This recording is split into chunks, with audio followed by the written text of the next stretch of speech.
La neige laisse place aux bourgeons. Les premiers pique-niques, le camping, les promenades en forêt.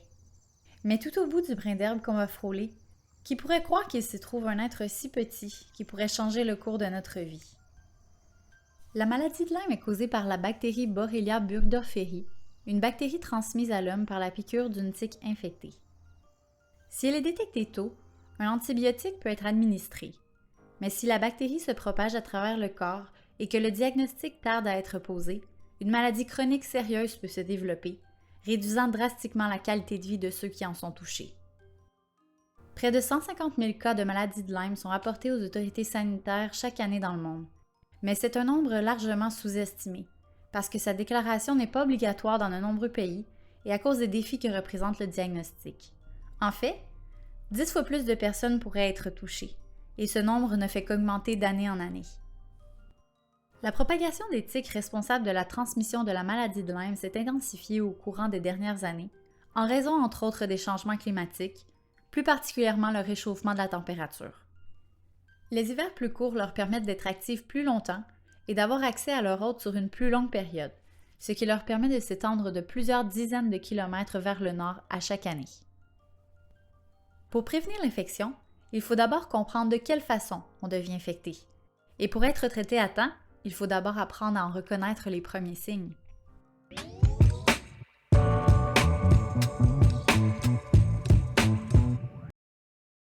Bien que présente depuis plusieurs milliers d'années, la maladie de Lyme a été décrite pour la première fois au milieu des années 70, lorsque des cas inhabituels d'arthrite ont été signalés aux environs d'une petite localité du nom de Lyme, dans le Connecticut.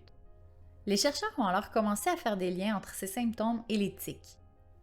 C'est au début des années 80 qu'un entomologiste du nom de William Burgdorfer identifie une bactérie comme étant la cause de la maladie de Lyme, qui fut nommée Borrelia burgdorferi. Plusieurs espèces de Borrelia peuvent transmettre la maladie de Lyme, mais Borrelia burgdorferi est la plus courante en Amérique du Nord. Il s'agit d'une bactérie en forme de spirale qui fait partie de la famille des spirochètes. Elle est transmise à l'homme par la piqûre de tiques infectées. Puis après la piqûre, la bactérie se multiplie dans le sang et se propage à différents organes et tissus.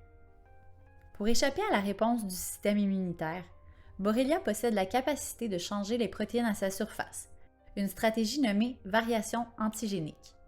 Lorsque nos cellules immunitaires produisent des anticorps pour signaler la présence de la bactérie, elle va changer les protéines qui sont à sa surface pour éviter d'être reconnue. Le temps que le corps produise d'autres anticorps spécifiques, elle aura le temps de se multiplier et de changer à nouveau son apparence. Pour combattre l'infection, le système immunitaire va également lancer une réponse inflammatoire. En voulant attirer les cellules immunitaires au site d'infection, les cytokines libérées vont également endommager les tissus environnants. Autant dans le système nerveux, musculo-squelettique que cardiovasculaire, l'inflammation va contribuer au développement des symptômes de la maladie de Lyme. L'évolution des symptômes permet de distinguer 3 stades de la maladie. Tout d'abord, on retrouve le stade précoce localisé, qui apparaît entre 3 et 30 jours suivant la piqûre. Le symptôme le plus courant et très caractéristique de l'infection est l'érythème migrant. Environ 70% des gens vont développer cette rougeur en forme de cible à l'endroit de la piqûre. L'érythème migrant va rapidement s'étendre sur plus de 5 cm et peut même atteindre 50 cm. Même sans traitement, l'érythème migrant va disparaître par lui-même quelques jours à quelques semaines après son apparition. Certaines personnes peuvent également ressentir des symptômes grippaux, comme des maux de tête, de la fièvre, des frissons et de la fatigue. Ensuite vient le stade précoce disséminé. Il apparaît quelques semaines à quelques mois après la piqûre. La bactérie s'est alors propagée à travers le corps, entraînant des symptômes très variés d'une personne à l'autre. Parmi les plus fréquents, on retrouve l'apparition d'érythèmes migrants plus petits à d'autres endroits du corps, des atteintes du système nerveux, comme une méningite ou une paralysie partielle du visage, des douleurs aux muscles et aux articulations, ou encore des problèmes cardiaques, comme une inflammation du cœur ou une arythmie qui peut donner des sensations de palpitation. Plus il est administré tôt, plus l'antibiotique sera efficace et il permettra de réduire grandement le risque de séquelles à long terme. Le problème, c'est que plusieurs personnes n'ont pas souvenir d'avoir été piquées par une tique et ils ne présentent aucun symptôme au stade précoce. Le stade tardif est habituellement précédé d'une période plus ou moins longue sans symptômes. Il arrive plusieurs mois à plusieurs années après l'infection initiale. Également très variable d'une personne à l'autre, les symptômes peuvent inclure des douleurs articulaires chroniques, des atteintes neurologiques comme des problèmes de mémoire, de concentration, d'élocution, de l'engourdissement et des douleurs vives à différents endroits du corps. Il peut également y avoir des symptômes cardiaques comme des douleurs thoraciques, des palpitations et de l'essoufflement. Les raisons pour lesquelles les tiques passent souvent inaperçues, c'est d'abord parce qu'elles sont très petites, mais aussi parce qu'elles sécrètent un analgésique pour nous empêcher de sentir la piqûre. Principal responsable de la transmission de la maladie de Lyme en Amérique du Nord, Ixodes scapularis, aussi appelé tique du cerf ou tique à pattes noires, n'est pas un insecte, mais plutôt un acarien, à 8 pattes, qui se nourrit du sang d'animaux. Elle passe par plusieurs stades de développement au cours de son cycle de vie, qui dure environ 2 ans. À l'éclosion des œufs, la tique est sous forme de larve. Puis à la suite d'un premier repas, principalement sur des petits animaux, elle passe au stade de nymphe. Puis après un deuxième repas, elle passe au stade d'adulte. La tique ne naît pas avec la bactérie. Elle doit d'abord se nourrir d'un animal infecté pour pouvoir la transmettre. C'est pourquoi il n'y a que les nymphes et les adultes qui peuvent transmettre la maladie de Lyme. En Amérique du Nord, la souris à pattes blanches est le principal animal qui transmet Borrelia burgdorferi aux tiques à pattes noires. Mais plusieurs autres petits animaux peuvent également transmettre la bactérie. La nymphe est très petite, grosse comme une graine de pavot, et elle se trouve à être active principalement pendant l'été et à la fin du printemps, alors qu'on apercevra davantage les adultes au printemps et à l'automne. En fait, les tiques peuvent être actives même si la température est aussi basse que 4 à 7 degrés Celsius. Il faut donc demeurer vigilant du début du printemps jusqu'à la fin de l'automne. Les tiques ne sautent pas et ne volent pas. Elles vont attendre à l'extrémité d'une herbe ou d'une feuille qu'un autre passe pour s'agripper à lui. Une fois accrochée, elle peut se diriger vers des zones du corps plus humides où elles sont plus difficiles à observer, comme dans les cheveux, derrière les genoux ou les bras, dans le dos ou sur l'abdomen.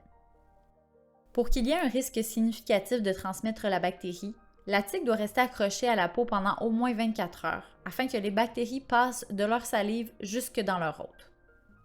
Une tique qui vient de terminer un long repas devient arrondie et plus pâle, presque grise. Si vous remarquez la présence d'une tique accrochée à votre peau, c'est important de la retirer adéquatement pour éviter qu'une partie de son corps n'y reste coincée. À l'aide d'une pince à épiler à pointe fine, il faut saisir la tique le plus près possible de la peau, puis tirer la tique verticalement sans la tourner ni l'écraser. Il faut éviter de presser l'abdomen parce que ça pourrait augmenter le risque que la bactérie soit transmise. Le mouvement doit être ferme et en continu, mais sans précipitation et délicatement. Une fois la tique retirée, il faut laver l'endroit de la piqûre avec de l'eau et du savon, puis déposer la tique dans un contenant scellé et la placer au réfrigérateur. Il faut ensuite noter la date et l'endroit du corps où elle a été retirée, ainsi que le lieu où vous étiez lorsque vous êtes fait piquer. Ces informations pourraient être utiles si vous deviez consulter un professionnel de la santé afin qu'il puisse évaluer si un antibiotique doit être prescrit. Prévenir les piqûres de tiques demeure le moyen à privilégier pour éviter les complications entraînées par la maladie de Lyme.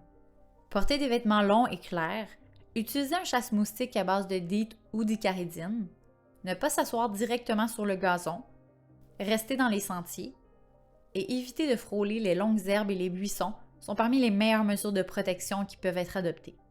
Il est également important d'examiner son corps en revenant d'une activité extérieure.